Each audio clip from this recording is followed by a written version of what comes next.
When I was in college, there was a top internship, and I was like, what's the number one internship that you can get here? And they were like, you become an intern at this like really fancy retreat center. I said, I'm gonna try and do that one. They were like, well, only one in every couple hundred get in. And so I made it to the top 10 interviews. I flew out, I did an interview on site. I thought they hated me. And then they called me a week later and said, you got the internship. And I was like, mind blown. Within, I think, a month, I flew out there. And what I didn't know is they said, you're gonna be living on site. I figured I was living at the retreat center. Well, actually, I'm living at a cabin that's 3/4 of a mile from the retreat center in the middle of the mountains and woods. And so I'm like a 22-year-old, fresh out of college. I'd never really been alone to that extent before. I went to my little cabin, and then I would walk a 3/4 of a mile at 4 a.m. to the retreat center. It was pitch black, and there were no lights, and I was walking on this dirt path. And so I just had a flashlight, and all I would do, because I was so terrified, because there's bears in the woods, and so I had bear spray, and I had my flashlight. And I literally just held the flashlight, held the bear spray, and just like booked it every day. Super high cortisol, like sweating, like scared, like I'm not listening to a podcast, I'm not singing, like not shit. I was just terrified every time. I would lead a hike,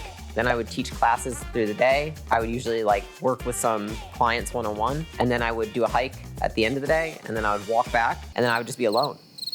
And I didn't have cell service there, and the internet was really, really bad. And it was probably the time when I was, the most stressed out, because it was really high pressure. Like they were very particular about how you showed up. And I remember one time I showed up without eyeliner. I had like mascara on, but not eyeliner. And she was like, you need to go back and put some eyeliner on. And I was like, okay. I was physically doing probably 5 hours of physical activity a day, and I was all alone. And I was in a different time zone than all my friends who were on Eastern, and they were all still in college and like partying and having fun.